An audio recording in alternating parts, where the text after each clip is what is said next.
Kampanye dini bakal calon presiden 2024 minim pengawasan. Pemirsa, Pelita Indonews TV kembali dengan info aktual dan mendalam untuk melengkapi potongan berita di ruang publik beberapa hari ini. Kampanye dini sejumlah figur yang potensial calon presiden tahun 2024 dianggap tak melanggar aturan pemilu. Safari politik memanfaatkan kekosongan hukum sebelum masa kampanye. Pasalnya, hal itu tidak diatur dalam Undang-Undang Pemilu, namun Komisi Pemilihan Umum belum membuat aturan mainnya. Badan Pengawas Pemilu tak menyoal kampanye dini sejumlah figur potensial calon presiden 2024. Bawaslu menganggap safari politik itu sah-sah saja dilakukan karena Komisi Pemilihan Umum belum menetapkan pasangan calon presiden dan wakil presiden untuk pemilu 2024 serta belum memasuki tahapan kampanye. Jadi, semua orang punya kesempatan yang sama jika mau melakukan safari politik sekarang. Tinggal mau digunakan atau tidak, terserah kepada yang bersangkutan, kata Ketua Bawaslu, Rahmat Bagja, Minggu, tanggal 4 Desember tahun 2022. Ia mengatakan lembaganya baru bisa menegakkan rambu-rambu kampanye ketika sudah memasuki tahapan kampanye. Sebab, dalam masa kampanye, Bawaslu berkewajiban memastikan seluruh peserta pemilu mempunyai kesempatan dan waktu yang sama untuk memoles citra diri. Kalau sekarang, kami tidak bisa mengatur. Sepanjang tidak ada aturan yang dilanggar, tidak masalah safari politik dilakukan, katanya.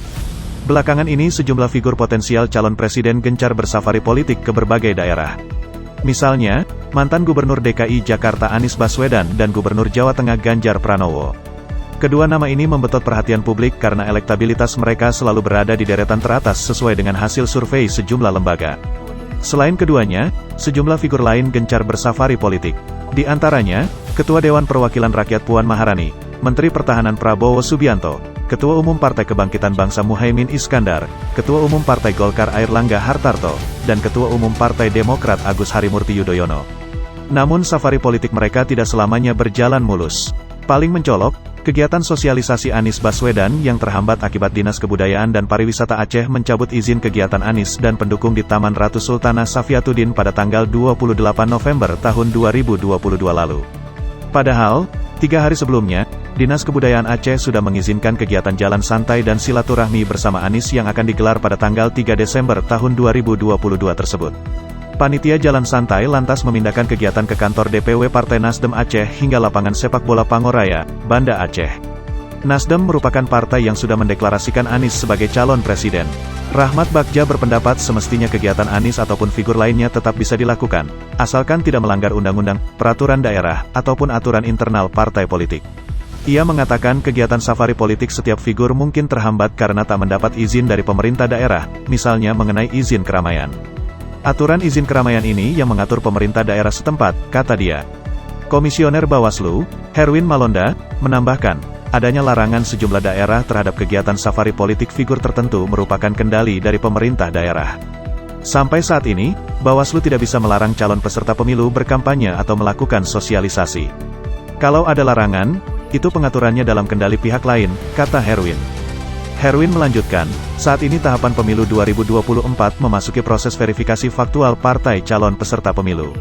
Di masa tersebut, semua elit partai maupun figur tertentu bisa bersafari politik ke berbagai wilayah untuk membangun komunikasi politik dengan masyarakat serta membicarakan, mencari, dan menyiapkan calon presiden terbaik versi mereka. Diharapkan, safari politik itu memberikan pendidikan politik yang baik bagi rakyat dalam pemilu 2024, katanya. Anggota Dewan Pembina Perkumpulan untuk Pemilu dan Demokrasi, Perludem, Titi Anggraini, mengatakan periode sebelum pendaftaran pasangan calon presiden dan wakil presiden memang sering dimanfaatkan elit partai ataupun figur tertentu untuk berkampanye dini.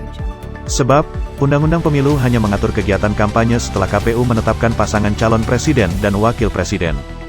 Cukup sulit untuk menjangkau para politikus yang sudah melakukan gerilya politik. Idealnya, Undang-Undang Pemilu direvisi untuk mengakomodasi pengaturan yang lebih tegas dan mampu mengikat para pihak, kata Titi. Ia berpendapat, kekosongan hukum tentang kegiatan kampanye sebelum penetapan pasangan calon tersebut semestinya ditutup lewat peraturan KPU. Tanpa terobosan hukum dari KPU, kata dia, kegiatan safari politik setiap figur hanya merujuk, di antaranya, pada prosedur pengumpulan massa dan ketentuan pemasangan media luar ruang dari Dinas Tata Kota.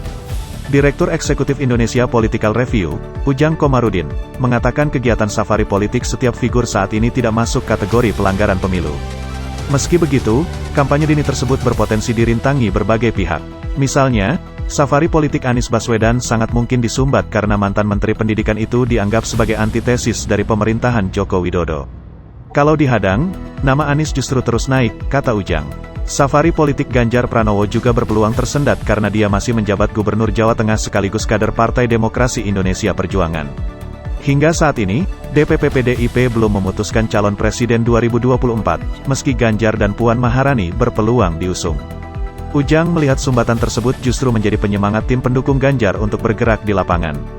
Gerakan pendukung itu yang justru mengerek elektabilitas Ganjar.